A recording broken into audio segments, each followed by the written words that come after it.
नमस्कार दोस्तों, स्वागत है आप लोगों का हमारे आचार्य जागेंद्र मिश्रा चैनल पर। नवरात्रि की राख पैसे को खींचती है, जन्मों जन्मों की गरीबी को नवरात्रि की राख मिटा देती है। दोस्तों, नवरात्रि की राख चुंबक की तरह पैसे को खींचती है। चैत्र नवरात्रि में ज्वार का क्या करें, अखंड ज्योति की बाती का क्या करें, अखंड ज्योति में जो तेल होता है बच जाता है उसका क्या करें। नवरात्रि का जब समाप्त हो जाए तो हम जो नवरात्रि की राख होती है उसका क्या करें।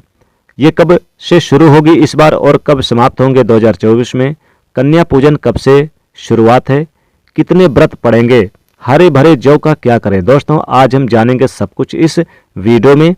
हे माता रानी, जो आपकी इस वीडियो को सच्चे दिल से लाइक करें उसकी गरीबी, जन्म जन्मांतर की परेशानी, निर्धनता दूर कर देना।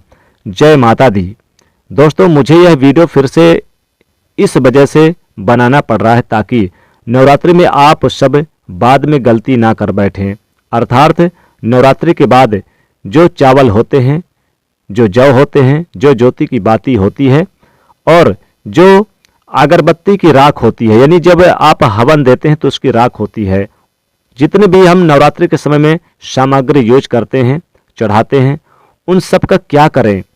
नवरात्रि की राख यानी अगरबत्ती की जो राख है उसका क्या करें। ये सब आप गलत तरीके से यानी कि नदी में विसर्जित कर देंगे, इसके फायदे भी आप नहीं पाएंगे। तो आप जान लीजिए इस वीडियो में, इसलिए मैं एक वीडियो फिर से मुझे बनाना पड़ रहा है और मैं आप लोगों को फिर से ये जानकारी बता रहा हूँ। तो ये वीडियो को ध्यान से देख लेना। इस वीडियो को देखने के बाद आपको पूर्ण रूप से समझ में आ जाएगा कि इस सामग्री का क्या करना चाहिए। दोस्तों, सबसे पहले जानते हैं नवरात्रि की पूजा का शुभ मुहूर्त।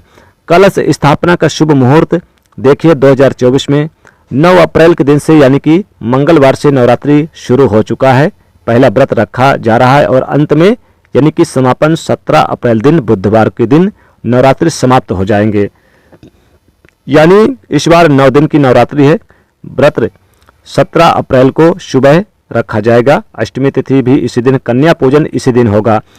कन्या पूजन 2 दिन है, 16 अप्रैल अष्टमी है और नवमी है। 17 अप्रैल के दिन इस दिन रामनवमी भी है। तो ये व्रत चैत्र नवरात्रि के पूरे 9 दिन पड़ रहे हैं इस बार। एक भी कम ना एक भी दिन ज्यादा, पूरे व्रत 9 दिन के आपको करने हैं।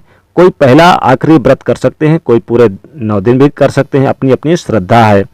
सच्चे दिल से ही व्रत रखें। अब जानते हैं पूजा का शुभ मुहूर्त। दोस्तों, चैत्र नवरात्रि में कलश स्थापना का शुभ मुहूर्त रहेगा 9 अप्रैल को सुबह 6:02 से प्रारंभ, जो सुबह 10:16 पर समाप्त होगा।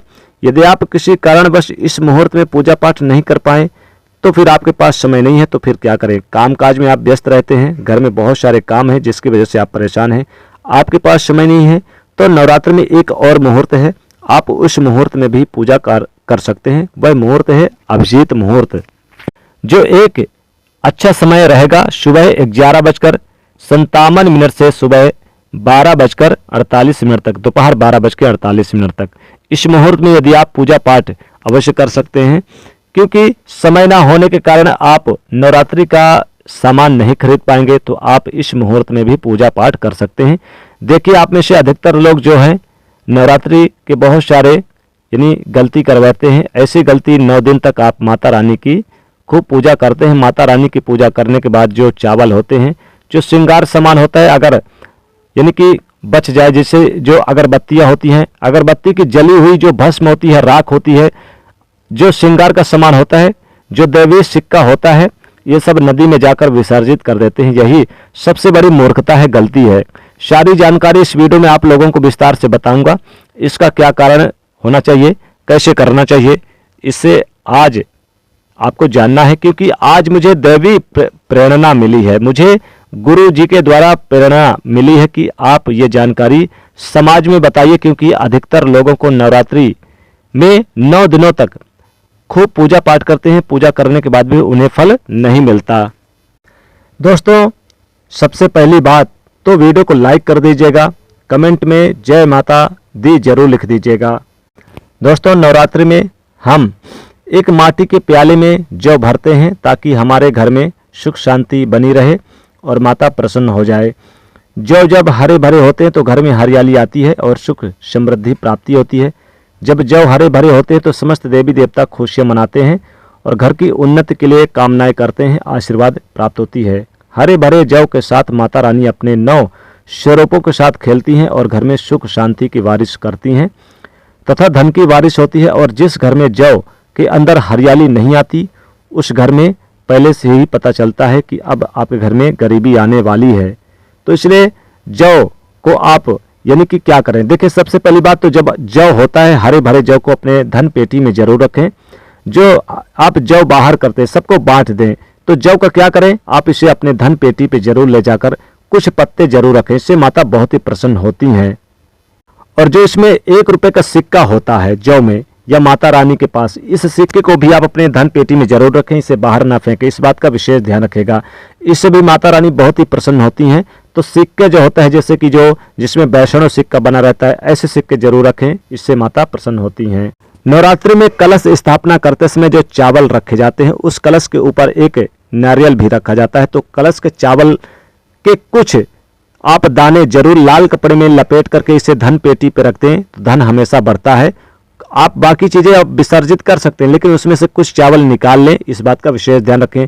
नारियल को भी आप यानी कि विशेष रूप से आप जल में प्रवाह करने से पहले इसका प्रसाद जरूर सब में वितरण करें, इस बात का विशेष ध्यान रखिए। और जो जौ की बाती होती है, जौ की बाती बहुत ही यानी कि मामूली सी नहीं है, बहुत ही चमत्कारिक है।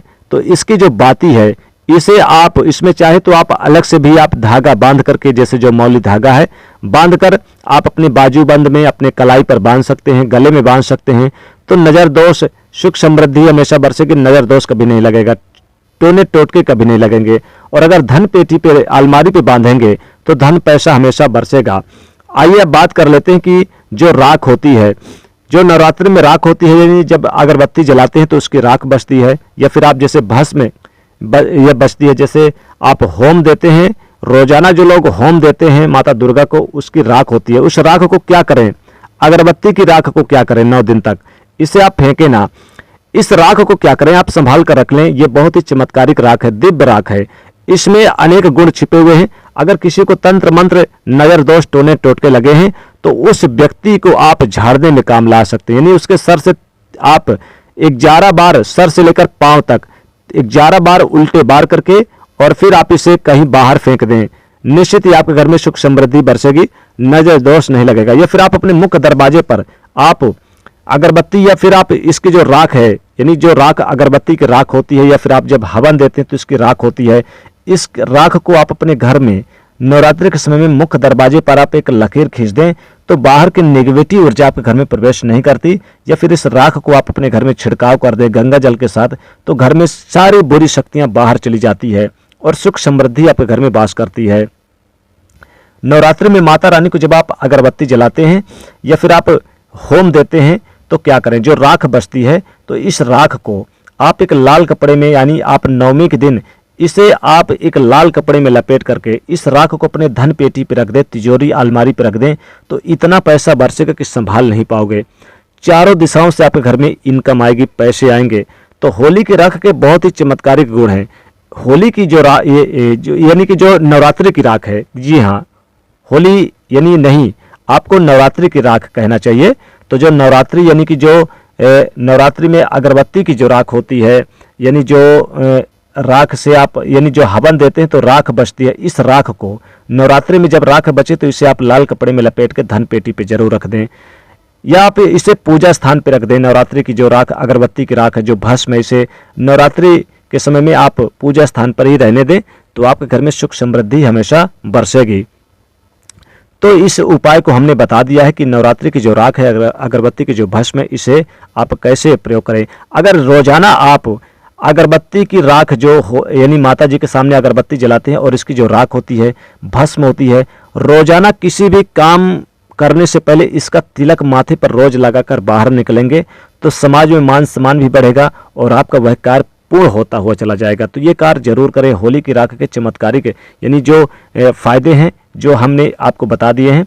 साथ ही साथ अगर मान लीजिए आपके घर में कोई बच्चा बीमार पड़ जाता है तो आप क्या करें, उसे थोड़ा सा राख खिला दें। ये जो नवरात्रि में अगरबत्ती की राख भस्म में से थोड़ा थोड़ा खिला दें तो सारी बलाएं दूर हो जाएंगी, संकट, सारे संकट दूर हो जाएंगे। तो इस प्रकार से ये उपाय ज़रूर करें। तो दोस्तों वीडियो कैसी लगी बताइएगा कमेंट में, और वीडियो को लाइक कर दीजिएगा, शेयर कर दीजिएगा और चैनल को सब्सक्राइब कर लीजिएगा। जय माता रानी।